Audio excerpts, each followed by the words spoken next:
Graça e paz, queridos irmãos, dando continuação a essa série de meditações sobre a nossa identidade. Nós vamos agora ler a passagem escrita na carta de Tiago, no capítulo 4, onde está escrito assim: de onde procedem guerras e contendas que há entre vós? De onde senão dos prazeres que militam na vossa carne? Cobiçais e nada tendes, matais e invejais e nada podeis obter. Viveis a lutar e a fazer guerras, nada tendes porque nada pedis. Pedis e não recebeis porque pedis mal, para esbanjardes em vossos prazeres. Infiéis, não compreendeis que a amizade do mundo é inimiga de Deus? Aquele, pois, que quiser ser amigo do mundo, constitui-se inimigo de Deus. Ou supondes que em vão afirma a Escritura: é com ciúme que por nós anseia o Espírito, que ele fez habitar em nós?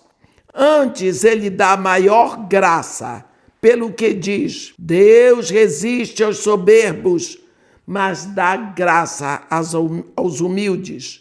Sujeitai-vos, portanto, a Deus, mas resisti ao diabo, e ele fugirá de vós. Chegai-vos a Deus, e ele se chegará a vós outros. Purificai as mãos, pecadores, e vós que sois de ânimo dobre, limpai o coração.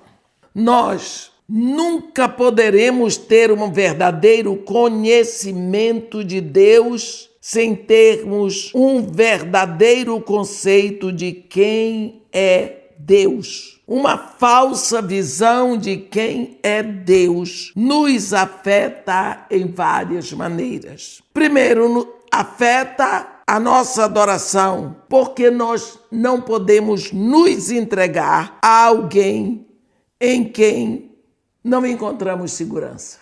Algumas pessoas veem Deus como um policial à espreita, olhando do céu pelo menor pecado para vir aqui e castigar.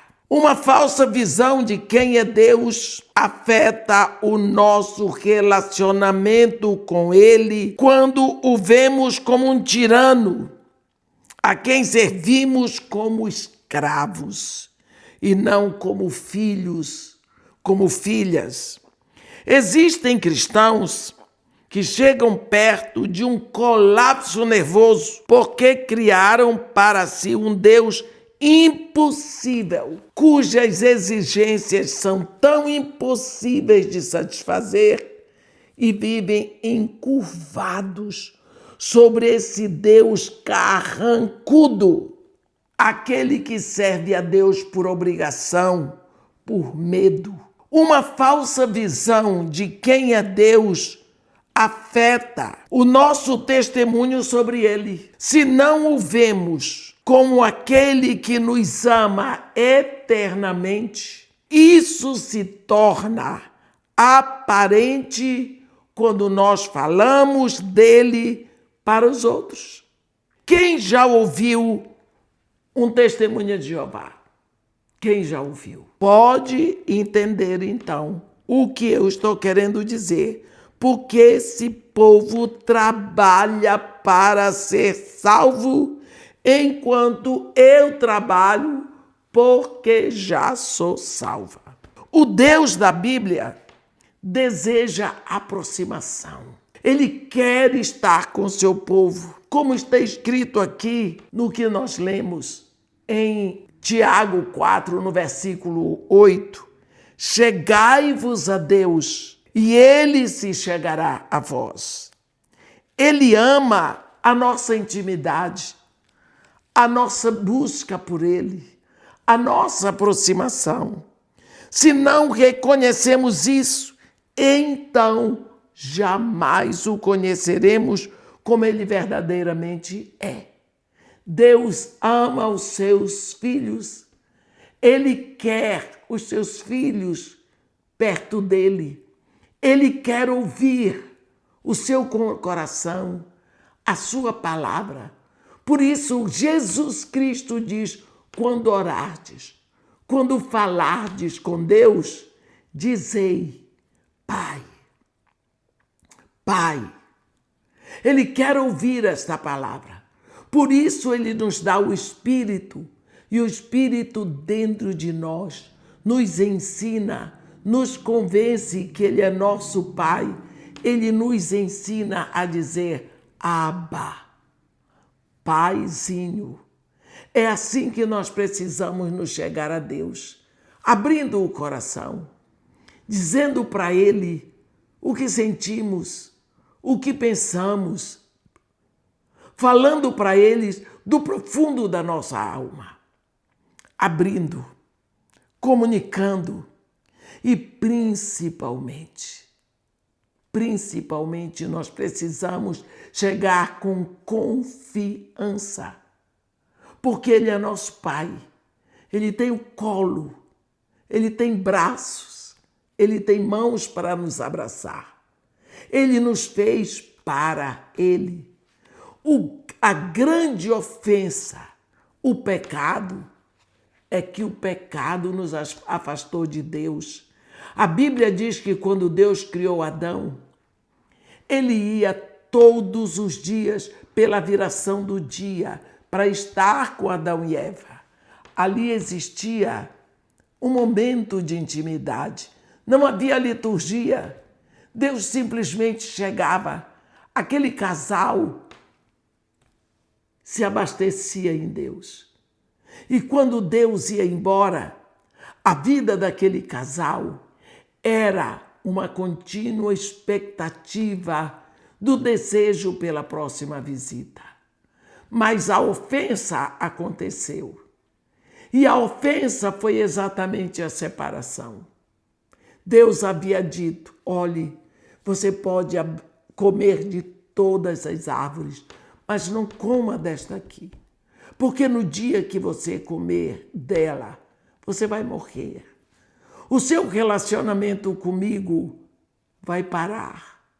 Você vai ficar distante de mim. Você vai ter medo de mim. Não coma dela, porque isso é uma ofensa a mim. E a ofensa é a separação. O homem comeu.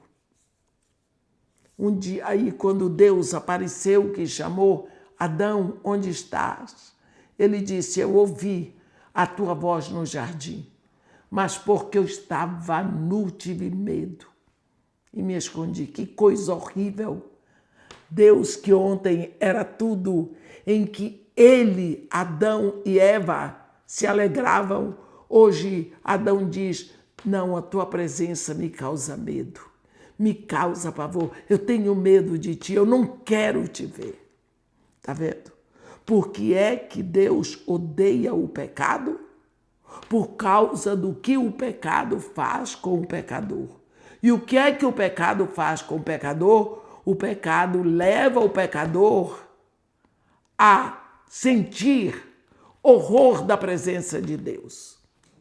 Então, quando nós pensamos que a ofensa do pecado é essa, por que será que agora que nós estamos em Jesus Cristo, que Deus entregou o seu próprio Filho para exatamente reatar essa aproximação, buscar esse convívio, esse relacionamento, nós continuamos tendo uma imagem deturpada de Deus em nossos corações.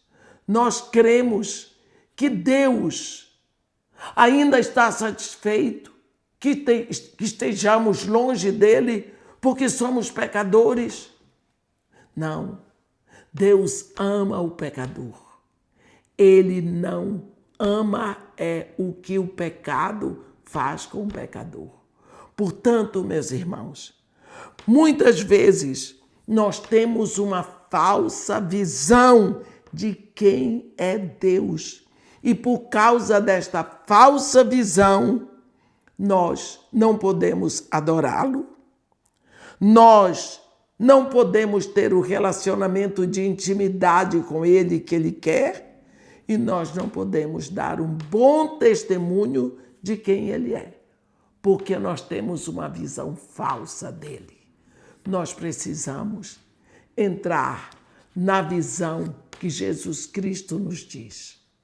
Quando orardes, dizei: Pai nosso, que estás no céu, mas que me ouves, apesar de tão excelso, tu me ouves, tu és meu Pai. Pai querido, nesse momento nós chegamos a Ti para Te pedir, cria em nós a revelação da Tua paternidade, porque sabemos que isso Te agrada. Te agradecemos por isso, em nome de Jesus. Amém.